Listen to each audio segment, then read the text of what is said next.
기본적으로 불안이 이렇게 각성 효과가 있기 때문에 불안을 가진 사람들이 본인 스스로는 힘들어하는데 오히려 불안감이 높기 때문에 이렇게 일을 잘하는 것도 있는 것 같아요. 확실히 학점 잘 받는 친구들이 불안이 높아요. 근데 불안한 사람이 왜 몰입을 잘하는가 봤더니 하드웨어 자체가 그렇게 세팅이 되더라는 연구들이 있어요. 그거 뭐냐면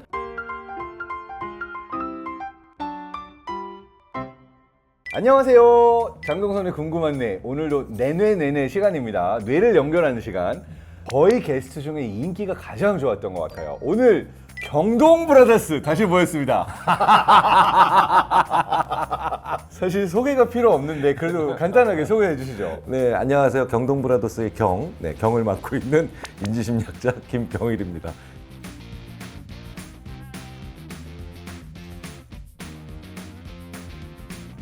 최근에 500만 명 넘게 봤던 정말 인기 끌었던 애니메이션 영화가 픽사의 벌써 500만이에요? 580만 넘어서 600만 가고 있는 것 같아요. 그래서 인사이드 아웃 2가 불안에 대한 얘기였잖아요.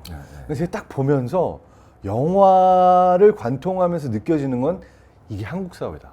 기쁨이 조종관을 잡고 있는 게 아니라 어떻게 해야 더 잘 살지? 우리 아이는 어떻게 해야 되지? 라고 불안이 메인 조종관을 잡고 있는 그 사회. 제가 그 영상 리뷰 올렸을 때 댓글에 제일 많이 올라왔던 게 불안이가 어떻게든 문제 해결하려고 하는데 나는 그렇게 노력했는데 왜 이 모양이지 하면서 조용히 눈물을 흘릴 때 오열했다. 막 이 얘기가 정말 많이 올라왔어요. 그래서 오늘 우리가 다룰 책이 하나 있는데 책의 제목이 정말 마음에 들어요. 당신의 불안은 죄가 없다. 나의 불안을 너무 미워하지 말자. 이러한 내용이 담겨 있어서 약간 역발상인 것 같아요. 우리가 불안이 높은 사람이라고 그러면 굉장히 예민하고 힘들어하는 사람의 이미지가 있지만 사실은 불안이 우리에게 도움이 되고 좋을 수도 있다. 이 주제를 오늘 좀 다뤄보려고 합니다.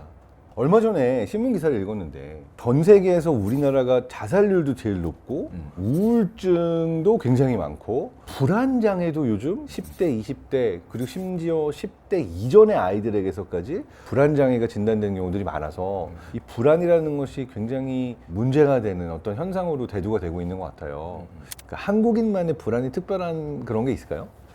전반적으로 한국 사람들이 다른 나라 사람들보다 불안 수준이 높은가? 라고 하는 아주 좀 대전제가 될 수 있는 질문에 심리학자들은 대체적으로 그런 것 같다라고 얘기를 합니다. 내가 다른 사람들로부터 배제당하거나 또 따돌림 받거나 아니면 나 모르게 일이 대부분 진행될 것이라고 하는 것을 두려워하거나 염려하는 고립불안을 비롯한 사회적인 불안 요소들 있잖아요. 그런 것에 더 예민하고 민감하다라고. 그래서 왜 아이가 대학에 떨어졌는데 나 동네 사람들 어떻게 보라는 말이야 라는 얘기를 한다라는 거 사실 되게 외국에는 그런 표현이 거의 없다고 봐도 무방하잖아요. 내 시선뿐만 아니라 이제 야 조상님을 볼 뵐 면목이 없다 이런 표현도 쓰죠. 돌아가시는 분께 내가 이런 거를 조상님 뭐 앤세스터라고 해야 되겠죠. 뭐 이런 식으로 제가 영어식으로 바꿔보니까 애들이 니네 한국 얘기는 진짜 특이한 것 같다고. 살아있는 사람, 더 이상 살아있지 않는 사람 포함해서 눈치 볼 사람들이 많은 거네요. 그렇죠. 그러니까 가족, 그 다음에 주위, 심지어는 연결된 사회망. 이제는 워낙 또 많은 네트워크가 발달돼 있으니까 아직 내가 만나지 못했던 하지만 잠재적으로 언제든지 나를 평가할 수 있을 것 같은 다수의 군중들 온라인상에서의 이런 모든 것들을 다 신경을 쓴다라면 당연히 아무래도 그 불안 지수는 높아질 수밖에 없겠죠. 게다가 유대인 못지않은 주인공의식과 주체성을 가지고 있으니 왜 그런 거 있잖아. 뻑하면 너 내가 누군지 알아? 막 이거 맨날 영어로 바꾸면 뭐 Do you know who I am? 제가 이걸 실제로 공항에서 경험했던 일화를 들은 적이 있는데요. 비행기가 캔슬이 되고 다시 타야 되는데 나는 VIP 고객인데 뒤에 줄을 세운 거예요. 그러니까 이제 한국식으로 앞에 가가지고 그 직원한테 Do you know who I am? 이런 거예요. 진짜로 영어로 하는 사람도 영어로, 있어. 맞아. 근데 이 직원이 되게 당황을 하더니 갑자기 공항 전체 공지를 때린 거예요. 띵띵띵. 지금 자기가 누군지 모르는 분이 여기 하나 와 있습니다. 이 분이 누군지 알고 보호자가 있으면 와주시기 바랍니다. 왜냐면 와가지고 Do you know who I am? 이 사람이 자기가 누군지 모르잖아요. 그 사람들 뒤에서 빵 터졌다라는 그 일화를 들은 적이 있어요. 이게 만약에 영어권에서 Do you know who I am? 딱 이러면 이 사람은 뭐야? 무슨 장기 단기 모든 게 기억 상실증 있는 사람인데. 우리나라의 갑질이나 아니면 막말 사건들이 꽤 자주 일어나는 편인 것도 다른 문화에 비해서 내가 세상의 주인공이야. 근데 그 주인공이 나 혼자 주인공이면 갑질을 할 필요가 없는데 다른 사람들이 나를 주인공으로 인정해줘야 된다는 이상한 욕구가 있는 거죠. 그거를 못 받을 때 이제 푹 하고 터지는 거죠. 그래서 되게 재밌게도 굉장히 주체성과 주인공의식도 높은데 사회적으로 굉장히 예민한 사회예요. 이게 사실 같이 올라가기 힘들 거거든요. 내가 주인공의식이 강하면 다른 사람 별로 신경 안 쓰거든요. 근데 되게 재밌는 건 주인공이면서도 늘 제가 나를 주인공으로 생각하는지 안 하는지를 느끼고 혹시 나를 무시하지 않을까? 혹시 내가 저평가되지 않을까를 근심 걱정하는 것도 많은 이 양쪽이 다 들어가니까 이게 저희는 그렇게 표현해요. 한국의 문화가 좀 꼬여 있다고. 아주 이상한 외국어로 번역도 안 되는 그런 아주 묘한 감정어들이 되게 많아요. 복잡 미묘한 감정어들이 많은 이유 중에 하나가 불안 요소도 많은데 자기의 주체성도 높은 문화. 그래서 심지어 왜 그 캐나다 캘거리 대학의 이기범 교수님이라고 계신데 헥사코라고 하는 그 성격 검사를 만드신 분인데요. 한국 남성이 노르웨이 여성보다 더 복잡하다. 감정 구조가. 한국의 문화가 참 어려운 문화이겠죠. 그러니까 다시 또 거기다가 불안 요소를 더 많이 심기도 할 것 같아요. 자, 그래서 우리가 불안에 대해서는 불안은 안 좋아, 어떻게 치료해, 뭐 정신과에 가야 되나 상담받아야 되나 얘기가 되게 많죠. 근데 이 책이 좋았던 게 불안은 좋은 걸 수도 있다 이런 얘기를 합니다. 불안이 나의 회복 탄력성을 높여준다 이런 얘기가 나와요. 이게 심리학적으로도 도움이 된다 뭐 이런 연구들이 좀 있나요? 이제 회복 탄력성이라는 말이 참 재밌는 말이죠. 탄력이라는 건 뭔가 고무줄을 요만큼 잡아놨다가 딱 놓으면 더 앞으로 튀어나가는 것 같은 그런 느낌이 있는 거잖아요. 안 좋은 상태에서 제대로 갈 때 잘 탄력을 이용하면 오히려 더 좋아진다라는 얘기를 하는 게 회복 탄력성인데 네. 조금 실패를 경험하고 난 다음에 이렇게 하니까 잘 되는구나라는 걸 느끼기 시작하면 그 다음부터 사람들이 잘 배우더라는 거예요.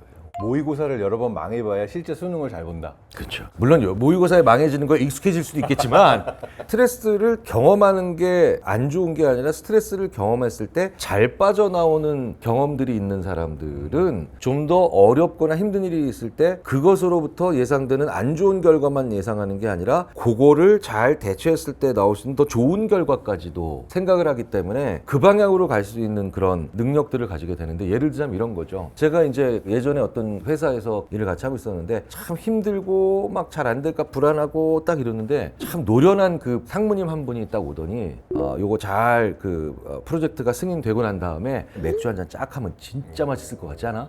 되게 사소하게 격려를 하는데 갑자기 그 팀원들이 그러고 맥주 먹으면 짱 맛있겠다. 그런 분들이 회복 탄력성이 좋은 거죠. 불안한 상태에서 포기하고 싶거나 아니면 그만두고 싶거나 이런 게 아니라 의외로 되게 쉽게 다가갈 수 있는 아주 구체적인 쾌감 같은 것들이나 긍정적 요소들을 딱 얘기해주는 그런 분들. 결과적으로 그런 분들은 스트레스를 많이 경험했는데 거기서 이겨낸 경험이 많은 분들이니까 그런 얘기를 하는 거죠. 결국은 그걸 잘 해내고 치킨집에 모여서 제가 지금까지 마셔본 맥주 중에 진짜 세 손가락 안에 들 정도로 청량감을 주는 맥주인데 사실은 그 상무님이 부정적으로 갈 수 있는 낭떠러지에 떨어질 수 있는 여지가 되게 많은데 그렇지. 이거 끝나고 나서 맥주 마시는 기분이 또 좋을 거 아니야 라고 낙관적인 전망을 비관적일 수 있는 많은 시나리오 안에서 찾아준 거잖아요. 그렇죠. 회복 탄력성이 높은 사람들의 특징이 그거라고 하더라고요. 요즘 친구들은 이거를 원형적 사고라고 부르더라고요. 맞아. 네, 원형적 사고. 그래서 원형적 사고는 그냥 정신 승리가 아니라 어떤 상황에서도 좋은 게 있을 수 있는 걸 보는 여지를 거야, 찾아가는 그 길을. 거지. 그래야 그쵸? 좀 더 할 수 있고 맞아요. 좀 더 빠져나갈 수 있기 위해서 내가 액션을 하니까. 네. 불안을 가진 사람들이 본인 스스로는 힘들어하는데 주변 사람들이 보면 뭔가 되게 잘하는 사람처럼 보는 경우가 많잖아요. 오히려 불안감이 높기 때문에 이렇게 일을 잘하는 것도 있는 것 같아요. 제가 있는 아주대학교 학생들을 몇천 명을 매 학기 들어올 때마다 다양한 학과의 학생들의 불안 지수를 측정을 했죠. 그리고 걔네들이 졸업할 때 학점을 봐요. 확실히 학점 잘 받는 친구들이 불안이 높아요. 기본적으로 불안이 이렇게 각성 효과가 있기 때문에 예를 들어서 이런 거죠. 불안하지 않으면 시험 공부 안 하잖아요. 불안하니까 동기부여가 되고 이거 안 하면 안 되겠다라고 해서 뇌에서 도파민 분비가 더 많이 되면서 해야 될 일을 할 수 있게 만드는, 저희가 데드라인 하루 전이 돼야 글이 나오는 이러한 거랑 좀 비슷한 원리라고 신기하게 할수 있겠죠. 나와. 근데 불안한 사람이 왜 몰입을 잘하는가 봤더니 하드웨어 자체가 그렇게 세팅이 되더라는 연구들이 있어요. 그거 뭐냐면 불안의 가장 중요한 영향 중에 하나가 시야가 좁아지는 거죠. 시야가 좁아지니까 결국 그걸로 인해서 집중이 잘 되는 건데요. 근데 되게 재밌는 건 제대로 초점화를 하면 그게 몰입이고 엉뚱한 데다 초점이 맞춰져 버리면 오히려 더 나쁜 결과가 일어나는 거죠. 그리고 불안이 우리에게 줄 수 있는 긍정적인 효과 중에 제가 읽자마자 빵 터졌던 게 하나 있어요. 현대인의 뇌에서 가장 우리의 퍼포먼스를 떨어뜨리는 게 뭔가요? 멀티태스킹이잖아요. 그냥 이것도 하고 저것도 하고 맨날 쇼츠도 보고 있고 게임도 하다가 막 카톡 오고 오는 멀티태스킹에 너무 익숙한 현대인의 뇌가 사실은 제 능력을 발휘하고 있지 못한데 이 멀티태스킹을 한 방에 없애주는 게 불안이라고. 그러니까 내가 불안한 순간은 멀티태스킹을 안 하게 되죠. 그만한 능력치가 없죠. 그렇죠. 어떻게 여러 가지를 다 보고 있어. 시야가 좁아지니까. 안 볼 거야. 나 지금 한 가지만 할 거야. 네. 근데 이게 사실 내 뇌에 되게 좋은 트레이닝이라는 겁니다. 불안은 멀티태스킹을 없애줌으로 인해서 집중력과 몰입을 끌어올려준다. 제가 잘 아는 그 다른 심리학자 한 사람은 그래서 분명히 불안하면 시야가 좁아지고 몰입할 수 있기 때문에 멀티태스킹이 막아지잖아요. 네. 그런데 그 불안을 오히려 그렇게 불안을 느끼기 싫은데도 불안할 때가 있는 반면 네. 필요한 불안을 못 느낄 때가 있잖아요.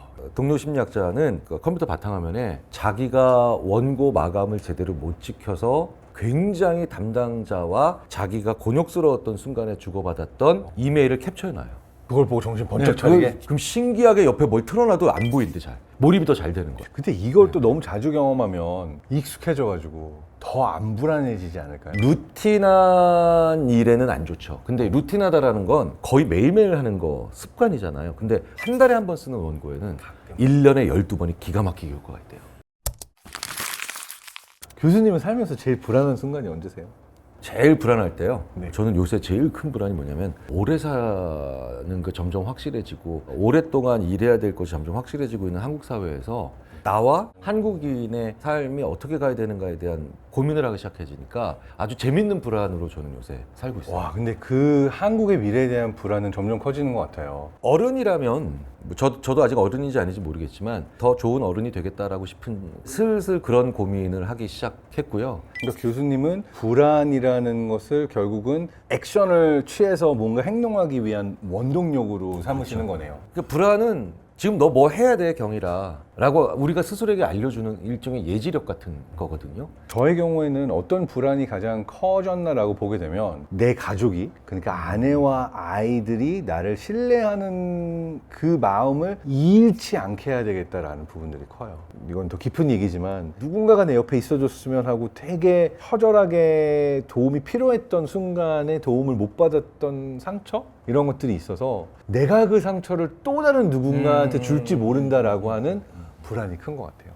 사실 그게 연민과 공감으로 연결돼요. 맞아요. 상담. 그게 한편으로는 저는 힘들게 만들었던 과거의 상처인데 이 불안을 긍정적으로 사용하는 게 더 어떠한 순간에 배려하고 내가 좋은 사람이 될 수 있도록 나 스스로에 대해서 돌아보게 하고 조금 더 잘 살아야 되겠다라고 하는 원동력으로 가져가는데 이 상처가 좀 도움이 되는 것 같아요. 그러니까 이런 쓸모있는 고민들을 각자 하게 만들어주는 그런 불안이기 때문에 good anxiety라는 표현을 또 쓰는 맞아요. 것 같아요. 불안이라고 하는 게 우리 뇌에서 제거가 되지 않아요. 왜냐하면 미래에 대해서 예측해야 되고 기억이 그럼요. 남고 뇌를 써야 되기 때문에 불안하지 않은 인간은 죽은 인간이에요. 불안은 제거할 수 없어요. 그러니까 내가 그 불안을 미워하지 않으면서 거기에 너무 잠식당하지 않으면서 이 불안을 나의 좋은 친구로 가져가는 게 되게 중요한데 그러기 위한 어떤 팁들 그리고 이 불안이 어떨 때 나에게 좋게 쓰일 수 있는가가 여기 당신의 불안은 죄가 없다라는 책에 담겨 있고 네, 그래서 이 당신의 불안은 죄가 없다 김경일 교수님이 감사하셨고 오늘 이렇게 저희 채널에서 다뤄봤습니다. 네, 여러분도 내 안에 있는 불안을 친구로 어떤 도움을 주는 존재로 활용을 해서 잘 사용하실 수 있길 바라면서 오늘 또 출연하시면서 어떤 말씀 주실 수 있을까요? 불안아 같이 가자. 네. 너랑 나랑은 평생 동반자다 어쩔 수 없는. 불안하지 않을 것 같은 저희 둘도 불안도가 상당히 높다라는 걸 좀 확인을 했고요. 근데 그 불안을 잘 활용하면 된다라고 하는 이야기를 드리고 싶었습니다. 저희는 다음 시간에 또 돌아올 텐데요. 또 굉장히 할 이야기가 많은 주제로 돌아오도록 하겠습니다. 경동 브라더스 경동 인사하죠. 브라더스. 네. 경동 브라더스 네. 오늘 이야기 마치겠습니다. 여러분 행복하세요.